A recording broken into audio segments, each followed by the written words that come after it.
Tajahaw, kauntag bahaw, magandang buhay mga pingyo, kumusta ang araw nyo? So hello guys, ayan guys, sinuot ko na nga yung binili ko na belt, gate belt guys, para sa aking likod. So far talaga guys, nagle-lessen na talaga yung sakit ng likod ko pag sinusuot ko yan siya na binubuhat ko si Lolo kasi parang naiipit talaga yung yung mga muscles ko. Char. So guys, I really need that belt para sa aking likod. So hindi na ganun kasakit yung likod ko ngayon na tulad dati na as in sobrang sakit talaga guys na kailangan ko talagang maghiga-higa lang talaga. Wala akong pakialam sa CCTV basta pag masakit yung likod ko, hindi talaga ako kikilos-kilos dito basta nakaluto na ako at saka may pagkain na si boss diyan. Wala akong pakialam diyan sa CCTV talaga. So guys, ayan na mugawas sa amin Lolo karon kay di man siya maligo today. So ako siyang igawas maglingkod-lingkod lang sa sala.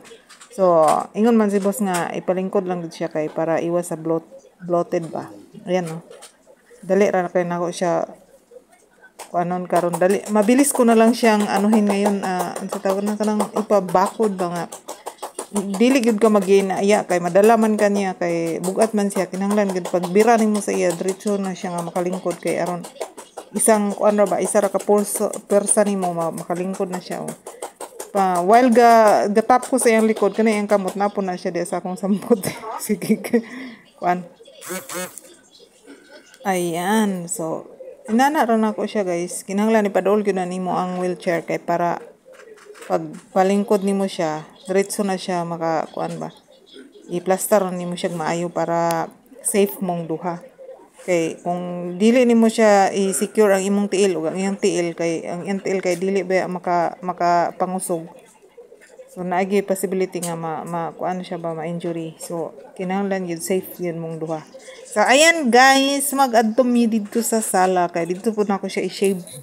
Shiba na ko ang iyang sa tawag yang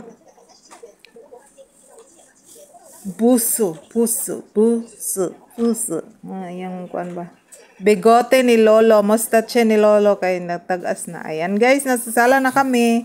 Baka mo abot niyang anak ba karon. So kinahanglan gwapo si Lolo kay magyaw-yaw na pod siya nga nang na mo gi-shave si Lolo. So dili kay gana ng shaver ni Lolo so ako lang gina siyang giduot-duot gamay ba para mahinlo na ang iyang kuan bigote. So inana ra gyud na guys ang akong buhay diri guys. Simple ra kayo, lingkod-lingkod lang habang nanonood sa kuha sa CCTV, di ba? Simple ra kay atong kinabuhi din ng birang caregiver pero lisod jud siya as in kuan. Pag okay si Lolo, walang sakit, wala siya bation, okay ra kay ming duha, relax ra kay ko. Normal akong tulog, kay matulog bisag alas 12 ko matulog.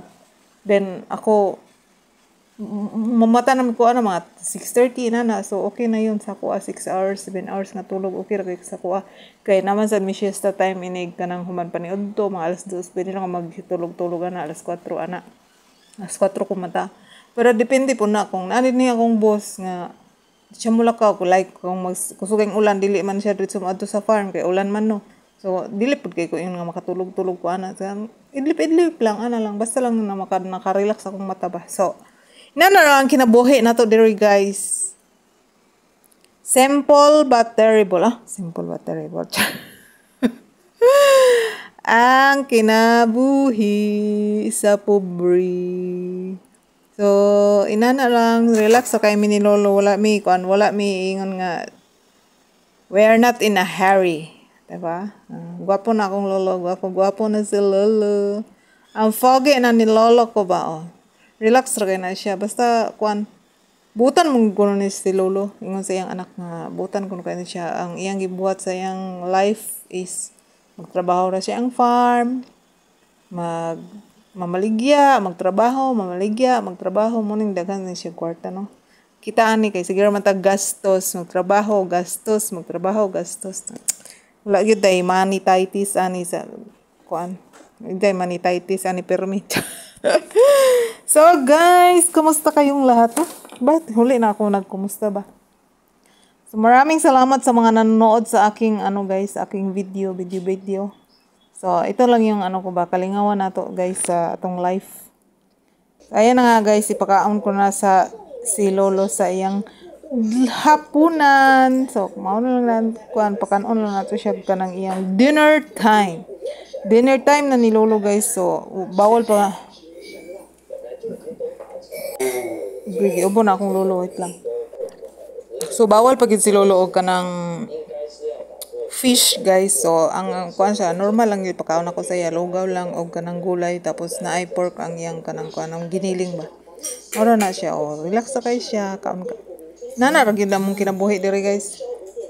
Kami ra man gud duha permi dinhi, and then akong amo kay si Laupan talagsara ay muli lang siya dinhi kadyot, and trabaho na pod. Sayo sa buntag, mamaligya siya, then pagkahapon ato siya sa iyang farm, tapos usahay gabi na siya muli, mga alas 9 na usahay pod. Hapit na alas 10 na siya muli, gikan dito sa farm niya. So kami ra gyud duha ni Lolo permanente dinhi, kami ra layog niya dinhi. Human ako pakaon si Lolo guys. So ako na pud ang mukaon dahil piligro ta karon, wala tay budget guys. So wala ko kabalungan ako ang amo, wala siya na malingki guys. So kung lugaw lang nagkasas. Ay magdita. Cowgirl ba? Lugaw lang akong gikaon guys, og kanang kuan, kanang sa tawag ana. Kanang bulad gahi kay na nga bulad ba, pero lami siya, parat siya, pero lami siya, pero kumbati na kay na, buhi na kayong bitok na to ano. Maka-survive na sa kadlaw, di ba? Nanarang kinabuhi kung walay sudan, bulad, walay bulad yan, nay tuyo di og ano, kanang mantika Kinsay giingon nga lami may kinabuhi din sa abroad, di ba? Lugaw og bulad, sapat na. So, thank you so much for watching guys. This is Darling Vlogs, and sanaway na sa mabuti kayong kalagayan lahat, and pagpalain nawa tayo ng mahal na Panginoong Hesukristo. And thank you so much for always watching. This is Darling Vlogs. Bye-bye. Sayjen, wo ay ni dalaygon ang Diyos.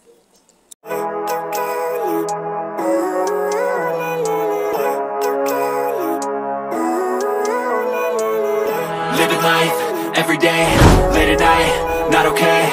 All I want, and I pray, all I need are some better days. Fuck me, I'm looking in the mirror, so foggy, but I've never seen clearer. I don't really think anyone can save me, and honestly I'm not really sure I want saving. I like to be my own worst enemy. There's no risk if you don't try at anything, so I'ma just keep buying everything. See you in the next life, have to be a better me. I don't think that my head's on straight.